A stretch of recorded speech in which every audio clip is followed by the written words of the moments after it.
حضرت ابو ذر غفاری رضی اللہ تعالی عنہ جو بڑے مشہور صحابی رسول ہیں اور بڑے صحابہ کرام میں سے ہیں، جو سابقین اولین صحابہ تھے ان میں سے حضرت ابو ذر غفاری رضی اللہ تعالی عنہ بھی ہیں۔ جب حضرت ابو ذر غفاری رضی اللہ تعالی عنہ نے یہ بات سنی کہ مکہ مکرمہ میں ایک ایسا شخص آیا ہے کہ جو ایک نئے دین کا اعلان کرتا ہے، اور وہ یہ کہتا ہے کہ اللہ کے سوا کوئی معبود نہیں اور اللہ وحدہ لا شریک ہی عبادت کے لائق ہیں، اللہ کے سوا کوئی عبادت کے لائق نہیں ہے، اور تمام بتوں سے بیزاری کا اعلان کرتا ہے، اور وہ اپنی نبوت کا اعلان کرتا ہے، اور وہ کہتا ہے کہ میں اللہ کا سچا رسول ہوں، اور وہ یہ کہتا ہے کہ میری طرف آسمان سے وحی نازل ہوتی ہے۔ تو حضرت ابو ذر غفاری رضی اللہ تعالی عنہ نے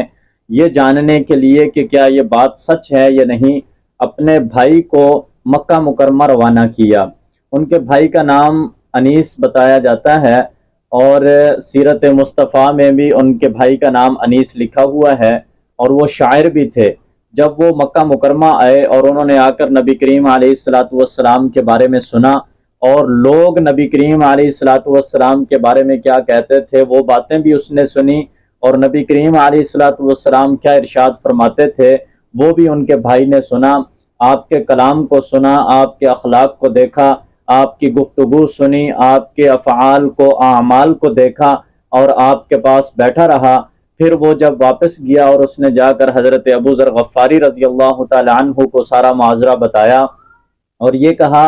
کہ لوگ ان کو شاعر کہتے ہیں، کچھ لوگ ان کو کاہن کہتے ہیں، جادوگر کہتے ہیں، کچھ لوگ معاذ اللہ ان کو جھوٹا کہتے ہیں، لیکن واللہ میں یہ کہتا ہوں کہ وہ بالکل سچے ہیں، اور ان سے سچا کوئی بھی شخص نہیں ہے وہاں پر۔ اور نبی کریم علیہ السلام جو بات کرتے ہیں وہ کوئی جادو نہیں ہے، وہ کسی کاہن کی بات نہیں ہے، وہ کسی شاعر کا کلام نہیں ہے، بلکہ وہ اللہ کے رسول ہیں، اور وہ اللہ کا ہی کلام ہے جو وہ سناتے ہیں۔ وہ شاعر تھے چونکہ، اور وہ سمجھتے تھے کہ شعر کا جو وزن ہوتا ہے وہ کیسا ہوتا ہے، اور شاعری کے اندر جو اوزان ہوتے ہیں وہ سب کچھ جانتے تھے، اور شاعری کے جتنے بھی کلام تھے ان سب سے وہ واقف تھے۔ تو انہوں نے یہ بتایا کہ میں نے ان کے کلام کو سنا ہے، ان کا کلام شاعری کے ساتھ ملتا جلتا نہیں ہے، اور کسی بھی کاہن کی طرح ان کا کلام نہیں ہے، یا جادوگر کی طرح نہیں ہے، بلکہ وہ ایک انوکھا کلام ہے جو ہم نے سنا ہے، یقیناً وہ اللہ کے سچے رسول ہیں۔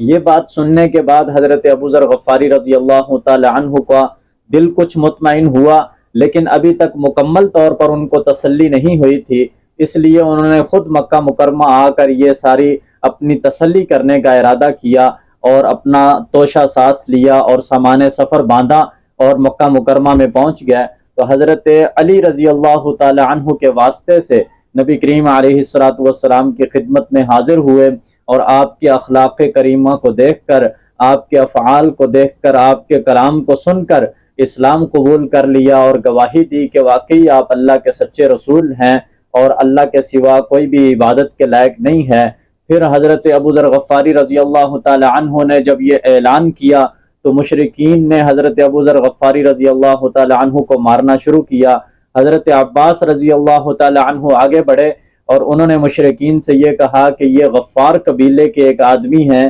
اگر یہ ہماری طرف سے انہیں کوئی تکلیف پہنچی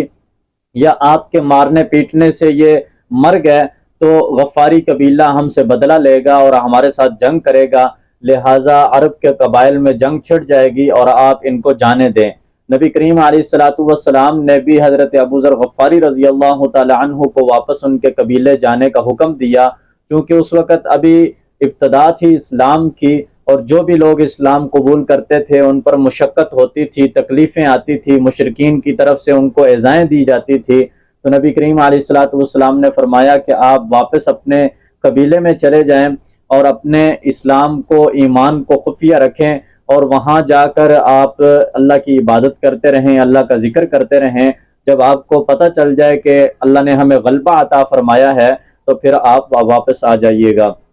حضرت ابو ذر غفاری رضی اللہ تعالی عنہ نے بھی اسلام قبول کیا، اور ان کے بھائی نے بھی اسلام قبول کیا۔ پھر حضرت ابو ذر غفاری رضی اللہ تعالی عنہ اپنے قبیلے میں واپس چلے گئے، اور وہاں جا کر انہوں نے اسلام کی دعوت دینا شروع کی تو حضرت ابو ذر غفاری رضی اللہ تعالی عنہ کی دعوت سے آدھا قبیلہ ان کا مسلمان ہو گیا تھا۔ یعنی جو وہ قبیلہ غفار تھا وہ حضرت ابو ذر غفاری رضی اللہ تعالی عنہ کی دعوت پر آدھا قبیلہ اسلام لے آیا، اور اس کے بعد اپنے قبیلے میں رہ کر اسلام کی دعوت دیتے رہے، اسلام کی تبلیغ کرتے رہے۔ پھر جب انہیں معلوم ہوا کہ اللہ تعالیٰ نے نبی کریم علیہ السلام کو غلبہ عطا فرمایا ہے تو دوبارہ آپ کی خدمت اقدس میں حاضر ہو گئے۔